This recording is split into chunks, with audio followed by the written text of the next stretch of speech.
मनमोहन सिंह की चिट्ठी, ममता बनर्जी की चिट्ठी, अरविंद केजरीवाल की चिट्ठी, सोनिया गांधी की चिट्ठी, राहुल गांधी की चिट्ठी, उद्धव ठाकरे की चिट्ठी।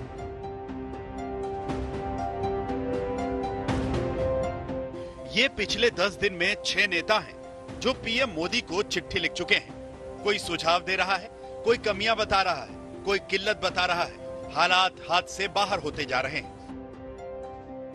पिछले 24 घंटे में लगभग 25,500 केस दिल्ली में आए हैं कोरोना के।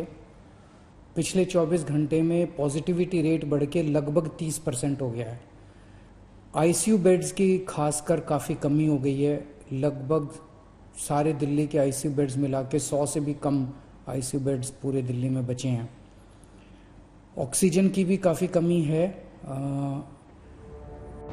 अरविंद केजरीवाल ने पीएम मोदी को चिट्ठी लिखी और कहा कि दिल्ली के हालात सीरियस हैं। ऑक्सीजन की भारी कमी है, तुरंत ऑक्सीजन सप्लाई हो। केंद्र सरकार के 10,000 में 7,000 बेड्स तुरंत कोरोना मरीजों के लिए रिजर्व किए जाएं। दोपहर बाद एक और मुख्यमंत्री की चिट्ठी आ गई और ये नाम है ममता बनर्जी का।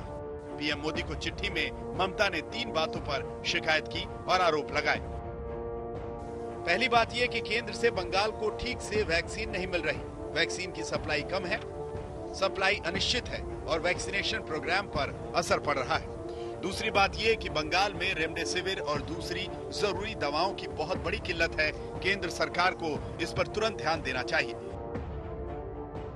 तीसरी बात यह कि बंगाल में ऑक्सीजन की सप्लाई को देखना चाहिए। सेल से बंगाल को ऑक्सीजन मिल रही है, लेकिन वहां से ऑक्सीजन की सप्लाई सुनिश्चित होती रहे, इसके लिए पीएम निर्देश दें। इसी तरह से चिट्ठी महाराष्ट्र के मुख्यमंत्री उद्धव ठाकरे भी पीएम को लिख चुके हैं, जिसमें ऑक्सीजन और रेमडेसिविर की बात की गई, जिसके लिए इस वक्त पूरे देश में हाहाकार है। उद्धव ठाकरे ने पीएम को लिखा था कि अप्रैल के अंत तक महाराष्ट्र में कोरोना के मरीज 2 गुने हो जाएंगे। ऑक्सीजन की जरूरत भी 1200 टन प्रतिदिन से 2000 टन प्रतिदिन हो जाएगी।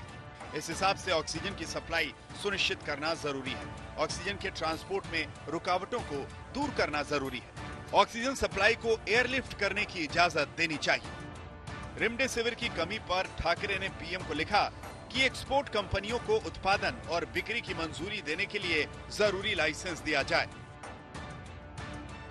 रेमडेसिविर और ऑक्सीजन की सप्लाई को लेकर महाराष्ट्र सरकार केंद्र पर आरोप लगा रही है और इसी बात पर खूब राजनीति हो रही है। अब इसमें कौन सही है कौन गलत, लेकिन एक बात साफ है कि कोरोना से लड़ाई में जरूरी चीजों की किल्लत हो या वैक्सीनेशन हो, एक के बाद एक आ रही चिट्ठियों ने केंद्र सरकार पर दबाव जरूर बना दिया है। आज पूर्व प्रधानमंत्री मनमोहन सिंह ने भी पीएम मोदी को चिट्ठी लिखी और कोरोना से लड़ाई में खासकर वैक्सीनेशन को लेकर 5 सुझाव दिए।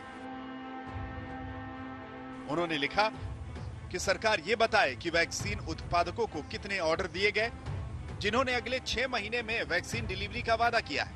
दूसरा सुझाव ये कि सरकार बताए कि वैक्सीन की जो भी सप्लाई आ रही है उसे कौन से पारदर्शी तरीके से अलग अलग राज्यों को बांटा जाएगा। तीसरा सुझाव ये कि अगर राज्य 45 साल की उम्र से कम लोगों को टीका लगवाना चाहते हैं तो राज्य को इस बात की छूट देनी चाहिए। चौथा सुझाव ये है कि केंद्र सरकार वैक्सीन उत्पादकों को तुरंत पैसे दे, रियायतें दें, जिससे वैक्सीन उत्पादन क्षमता बढ़ाने में उनकी मदद हो सके।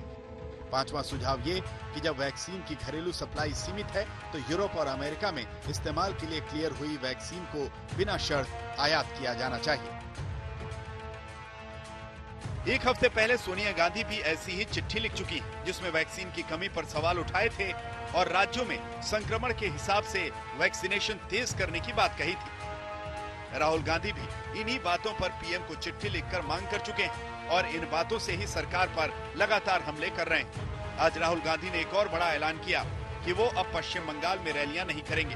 दूसरे नेता भी रैलियां रद्द करने की सोचे, लेकिन बीजेपी ने कहा कि राहुल गांधी रैली ना भी करें तो फर्क नहीं, क्योंकि कांग्रेस बंगाल की चुनावी लड़ाई के सीन में ही नहीं। वैसे भी राहुल गांधी 5 चरण के चुनाव में सिर्फ एक बार बंगाल आए।